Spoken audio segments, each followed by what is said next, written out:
Nafisia Collier, Asia Wilson, Dejanay Carrington, all the rest, they want me to disappear.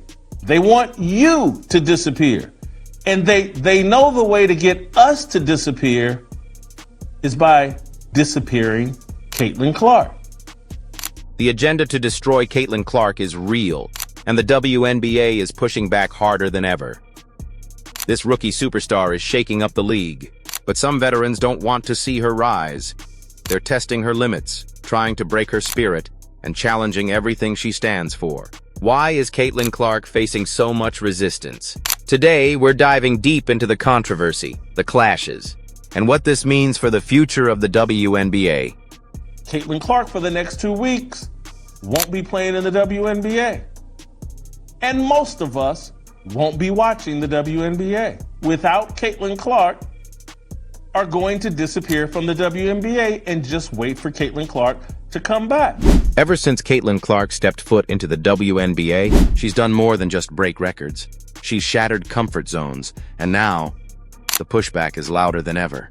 The veterans see her as a threat, someone rewriting the rules and shaking up the status quo. But this isn't just about basketball. It's about power, pride, and who gets to control the future of the league. I've never seen anything in sports like this WNBA fan situation. There is a ugly, racist section of the old WNBA fan base. The Indiana Fever are battered, bruised, and now broken. With Caitlin Clark sidelined due to injury, the heartbeat of the team suddenly stopped beating. Her absence alone was a massive blow. But losing two more guard facing the top-seeded Connecticut Sun, a team firing on all cylinders and hungry for a statement win, the Fever never stood a real chance. From the opening tip, the Fever struggled to keep pace. Offensive sets broke down, defensive rotations lagged, and turnovers piled up. The chemistry that had been slowly building this season vanished under the pressure. The 89-72 final score isn't just a number, it's a reflection of a team stretched to its breaking point, exposed and vulnerable without its stars. What once looked like a team on the rise now feels like a group searching desperately for answers and leadership.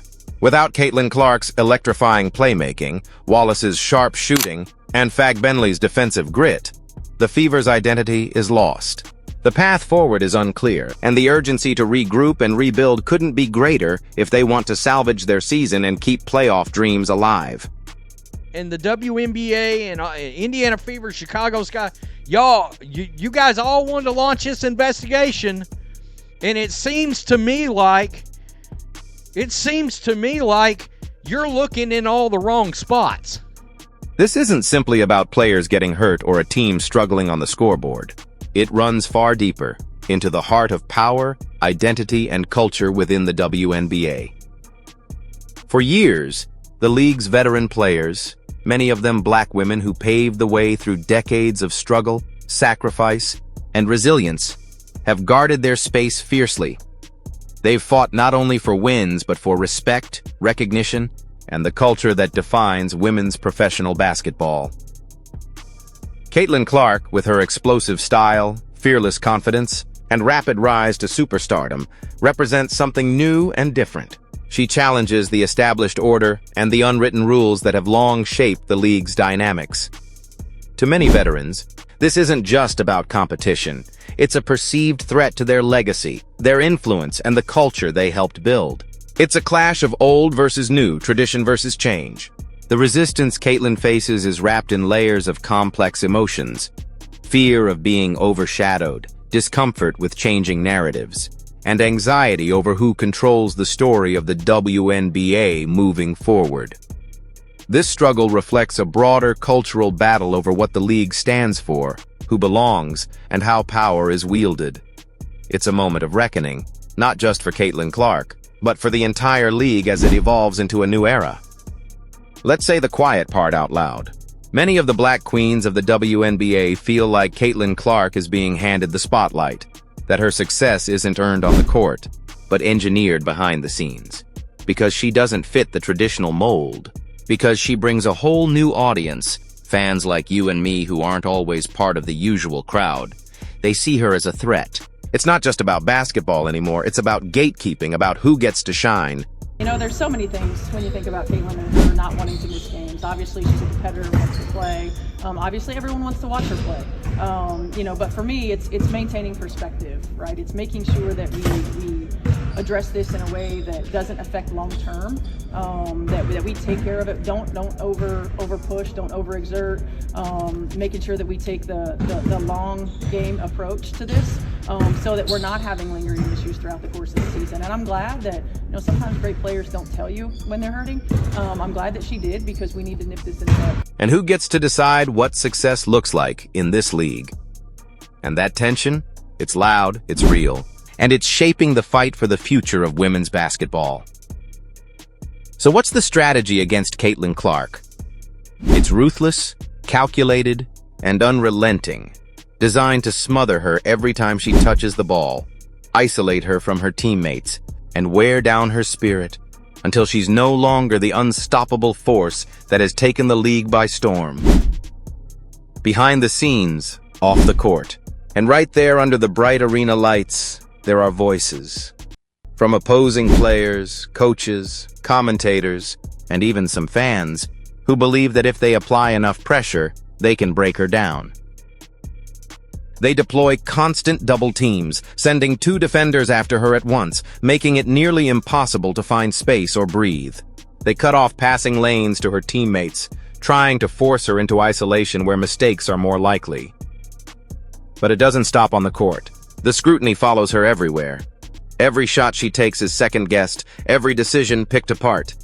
When she misses, the headlines question if she's really WNBA material. When she succeeds, some dismiss it as hype or engineered success. The critics amplify every misstep, no matter how small, turning moments of growth into narratives of failure. Social media buzzes with doubt, whispers of too much too soon, or she's not ready, and the pressure mounts relentlessly. They hope that if the noise becomes deafening, if the spotlight flickers just enough, her fiery confidence, the same confidence that electrifies arenas and inspires millions, will falter. Maybe she'll start to question herself. Maybe the burden will feel too heavy. And maybe, just maybe, the rising star who has captured the hearts of fans with her fearless play and undeniable talent will quietly fade into obscurity, swallowed by the weight of expectation and opposition. But here's the reality that no one wants to admit. Caitlin Clark was made for this. But here's the truth that nobody dares to say out loud. Caitlin Clark isn't going anywhere. She's not just a rookie trying to carry a struggling franchise, she has become a symbol, a lightning rod for change, and a carrier of the hopes and dreams of millions. She carries the future of the entire WNBA on her shoulders. Her game isn't just about points scored or records broken, it's about breaking barriers and rewriting the playbook. Her fearless attitude, her daring style, and her ability to connect with a new, diverse generation of fans have injected new life into a league hungry for growth and relevance. To many veterans, especially some of the league's black queens who have long fought to define what the WNBA is and stands for, Caitlin's rise feels like a challenge to the established order. It unsettles them, threatens their legacy, and shakes the foundations of the culture they helped build. This clash is more than just basketball. It's a cultural collision between tradition and transformation, between gatekeepers and innovators. Whether the old guard embraces it or resists it, Caitlin Clark is the unmistakable face of a league in evolution, a league that's finding new voices, new stories, and new energy. This fight isn't just about one player's career. It's about the very soul, the identity, and the future direction of women's basketball. And Caitlin Clark has stepped into this battle not with hesitation, but with fearless determination, ready to carry the torch for the next generation. She's not just a player, she's a movement, a force that can't be ignored or silenced. Movements don't disappear just because they make some people uncomfortable. They don't shrink away when faced with resistance, doubt, or fierce opposition. No, they rise, they roar, they grow louder, stronger, and more unstoppable with every challenge thrown their way. Caitlin Clark isn't just changing the game with her incredible skill and fearless play.